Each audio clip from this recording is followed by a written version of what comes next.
अस्सलाम वालेकुम, welcome back to my channel cooking class with Zahra Bukhari. आज हम लेकर आए हैं मुल्तानी सोन हलवा, जो बहुत ही ज़्यादा मज़ेदार बनकर तैयार होता है और आप इसे घर में बहुत आसानी से तैयार कर सकते हैं। तो चलिए करते हैं इस रेसिपी का आगाज़। अगर वीडियो पसंद आए तो चैनल को लाइक, शेयर, कमेंट और सब्सक्राइब ज़रूर कीजिएगा और बेल को भी ज़रूर प्रेस कीजिएगा ताकि हमारी हर न्यू अपलोड आप तक आसानी पहुँच सके। तो चलिए करते हैं स्टार्ट। बिस्मिल्लाहिर्रहमानिर्रहीम। अस्सलाम वालेकुम वीवर्स, के आले ठीक हो? इंशाल्लाह आप सब लोग मेरे भैन भाई ठीक हो सो इंशाल्लाह असी भी बिल्कुल ठीक ठाक हाँ। ते आओ जी वीडियो शुरू कर दें। अज बड़ी जबरदस्त रेसिपी लैके आया। असी बनसा सोन हलवा, जिसनू मुल्तानी हलवा भी आते हैं, सोन हलवा भी आते हैं। ते जेड़े ये बनदा इस सोनी दे नाल बनदा है। ये जेड़े दाने असी फुटा के कणक दी गंदम दे फुटा के तो उसदा आटा बनाने आ। इस दी वीडियो मेरे चैनल ते मौजूद है, वो तुसी विजिट करिया इंशाल्लाह। ते वो तुहानू बिल्कुल ईजी तरीका, इतना मुश्किल नहीं है।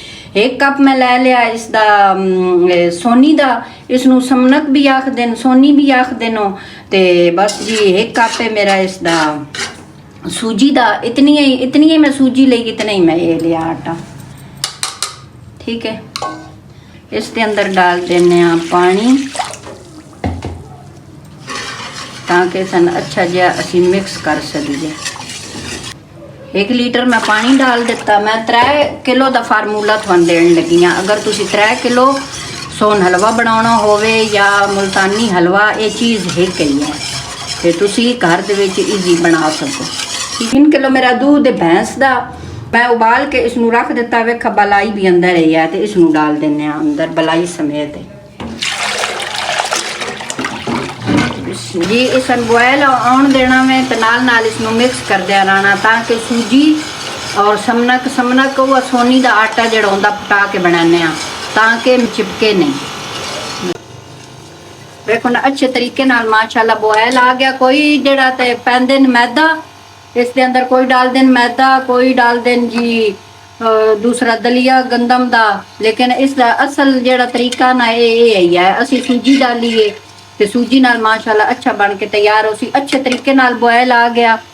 तो 2 चम्मच मैं थानू दिखा देनी हाँ। मेरी टाटड़ी है ये हाल मेरा मोल्ड है, मैं इसके अंदर डाल के रखी हुई है। अंदर मैं इससे पर्ची डाली हुई ताकि पता चले दूसरिया चीज़ों के नाल मिल ना मंगे। इस तरीके की होंगी, कोई चौड़ी भी होंगी, वो मसला नहीं है, ये जल्दी हल हो गई। इसका मकसद है तो दूसरी भी होंगी इतनी मोटी, वो पीस के भी डाल सकते हो तुम। इसके अंदर ना थोड़ी करके आंच जड़ी ना बिल्कुल हल्की कर लेने, ज़्यादा तेज नहीं रखनी। बस ये थोड़ा हल्का जैसा टेम्परेचर ठंडा हो लवे ना। 2 चाय वाले चम्मच इसके अंदर 1 कप पानी, तो थोड़ा जा कम बड़ा कप है ना, तो इसके अंदर असी 2 चम्मच हल कर लीए टाटड़ी। तो असी थोड़ा करके इसके अंदर डाल दें। सारा इकट्ठा नहीं डालना क्योंकि इस जैसा थोड़ा दाना बनाना ताकि बिल्कुल वो लुक बने बाजार वाली। इस तरह जी वेखो ना दूध फट गया, कितने अच्छे बन गए ने इस दे छोटे छोटे बाउल। ठीक है, ये हुण असी ना दरमियानी आंच ते हल्की, ज्यादा तेज आंच नहीं रखनी, दरमियानी आंच ते छोड़ देना। बेशक कम शम करो लेकिन नाल थोड़े वक्फे नाल हिलांदे रहो ताकि नीचे लगे नहीं। जिस बिल्कुल असी स्लो आंच ते रखे हुआ दम वाली। ते इसके अंदर डाल देने असी जी लिक्विड ग्लूकोज बनाया है 2 कप चीनी डाल के। ठीक है, तो ये डाल देने। इसकी भी रेसिपी मेरे चैनल ते मौजूद है, तुसी विजिट करो। अच्छी रेसिपियाँ ते इंशाअल्लाह तुहानू पसंद भी आओ सानू। हल्की आंच ते 1 कप चीनी डाल देना। जी पहले उधर डालिया ना ग्लूकोज वो तो उसनू चीड़ा करने वास्ते डालिया ना। तो इस कम अज़ कम 3 कप जरूर वैसन। अगर तुसी कम पसंद करते हो तो फिर हाफ कप दे बना लो, नहीं तो उधर कम डाल लो अद्धा। ठीक है, इसनू ना बिल्कुल ऐसा आंच ते ना इसन असी ब्राउन होने देना जी। इससे भी पानी नहीं डालना। इस तरह वेखो ना किस तरह माशाल्लाह अच्छा जहा कलर आता पाया, मेल्ट होना शुरू हो गई है। इसन प्यारा जहा असी कलर देना ताकि जड़ा साडा मुल्तानी हलवा वो मज़े दा बन के तैयार हो गए जी। ज़्यादा इसनू ब्लैक नहीं करना, नहीं तो फिर थोड़े ना सोन हलवे दे विच ना जले की खुशबू आ उसी। वेखो ना माशाल्लाह कितना अच्छा बन के। तो इस स्टेज पर असी इसका चूल्हा बंद कर देना, थोड़ा हल्का जहा ठंडा करना। हल्का ठंडा हो गया ना, हुण इस थोड़ा पानी डाल दिया। ये बिल्कुल एक बारी पत्थर आर बन गए सी ना। वेखो ना परेशान नहीं होना, ਇਹ ਖੁਦ ਹੀ ਪਾਣੀ ਦੇ ਨਾਲ ਫਿਰ ਦੁਬਾਰਾ ਮੈਲਟ ਹੋ ਗਏ ਨੇ ਜੀ। ਇਹ ਸਟੇਜ ਤੇ ਚੂल्हा ਆਨ ਕਰ ਦਿੱਤਾ, ਸੋਨੇ ਨਾਲ ਨਾਲ ਮੈਲਟ ਹੁੰਦਾ ਵੇ ਸੀ ਜੀ। ਇਹ ਵਾਲਾ ਲਿਕਵਿਡ ਜਿਹੜਾ ਨਾ ਇਹ ਅਸੀਂ ਡਾਲ ਦਿੰਨੇ ਆ ਅੰਦਰ ਇਸ ਦੇ ਤੇ ਬਕਾਇਆ ਤੁਹਾਨੂੰ ਅਗਰ ਕਮ ਚੀਨੀ ਪਸੰਦ ਹੈ ਨਾ ਤਾਂ ਤੁਸੀਂ ਇਥੋਂ ਲਿਕਵਿਡ ਰੱਖ ਲਓ, ਇਹ ਵਾਲਾ ਖਰਾਬ ਨਹੀਂ ਹੁੰਦਾ, ਤੁਸੀਂ ਖੀਰ ਦੇ ਵਿੱਚ ਵੀ ਇਸਤੇਮਾਲ ਕਰ ਸਕਦੇ ਹੋ ਜੀ। ਇਸ ਦੇ ਅੰਦਰ ਨਾ ਮੈਂ ਚੁਟਕੀ ਇੱਕ ਜ਼ਰਦਾ ਕਲਰ डालिया ताकि इसका अच्छा कलर आवे। अगर तुम पसंद है तो तुसी डाल लो, नहीं पसंद तो स्किप कर दो। इसके अंदर जी डालते हैं क्योंकि मेरी इसके अंदर मलाई भी है तो इस तरह भी तुसी इस्तेमाल कर सकते हो। तो मैं इसके अंदर डालसा 2 चम्मच भर के देसी घी, ठीक है। अगर ज़रूरत पे तो 1 चम्मच और डालसा, नहीं तो ना डालसा, इतना भी काफ़ी है। 4 तो 5 इलाचियां का पाउडर है ये डाल देने ताकि इसकी खुशबू अच्छी आवे। तो इस स्टेज से पहुंच गया, तकरीबन इस ते 1.5 घंटा लग जाता आराम सुकून, ठीक है। इस जी चम्मच एक मैं और घी की डाली, अगर थोड़ी मर्जी है तो तुम डाल लो।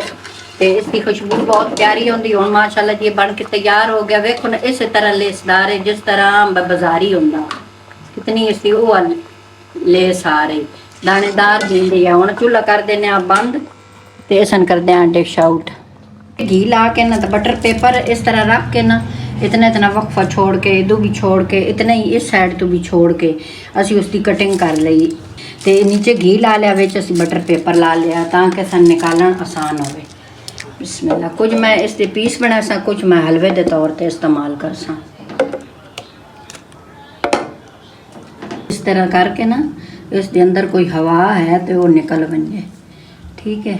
इसनूं हुण असीं छोड़ देना, अजी इसके उत्ते कोई चीज़ नहीं लाउणी, इसनूं छोड़ देना 4 घंटिया वास्ते। तो जिहड़ी गांछिंग करनी 4 घंटिया तो बाद करनी जी। जिहड़े ज़्यादा जल्दी च इंतज़ार 4 घंटिया का नहीं कर सकते, ये उन्होंने बना के देने असीं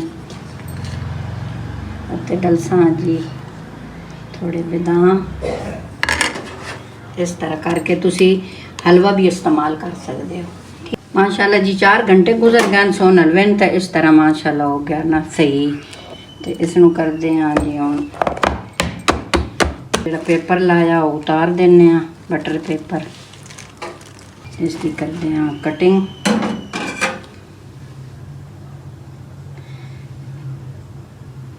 इतने इतने पीस रख के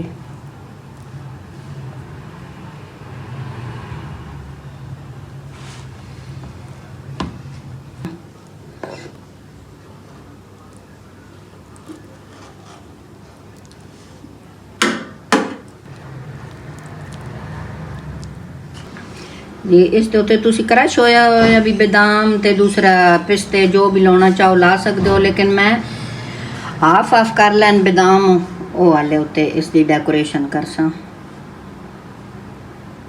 माशाल्लाह जी मुल्तानी सोन हलवा बन के हो गया तैयार, बहुत मज़े का तैयार होया। तो मैं थोड़ा चेक भी करनी हाँ।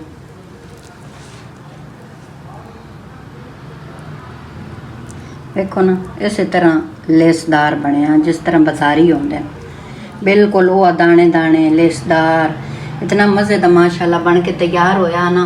तो अल्लाह पाक थानू सेहत देवे तो तुसी भी बनाया इंशाल्लाह थोड़ा भी मज़े का बन सी। तो ये मैं सूजी नाल बनाया, इंशाल्लाह अगला मैं मैदे नाल भी लैके आउसा, वो वाला भी चेक कराया है। तो सारिया रेसिपियाँ जरूर ट्राई कीतियां करो। अगर कोई थानू फर्क लगे तो मैं मैसेज ते तुसी दसिया करो कि जिस तो समझ ना आवे फिर वो असी थानू जरूर गाइड करसा। तो ठीक है जी। इस दे नाल मैं चाहनी हाँ इजाजत, अपना रखा ढेर सारा ख्याल, मेरे वास्ते मेरी फैमिली वास्ते कर दे दुआ। ठीक है जी, अल्लाह हाफिज। फिर मिलते हैं एक न्यू रेसिपी के साथ, तब तक के लिए अल्लाह हाफिज। चैनल को like share comment and subscribe जरूर कीजिएगा और बेल को भी जरूर प्रेस कीजिएगा ताकि हमारी हर न्यू अपलोड आप तक आसानी पहुँच सके। खुश रहें, आबाद रहें। अल्लाह हाफिज।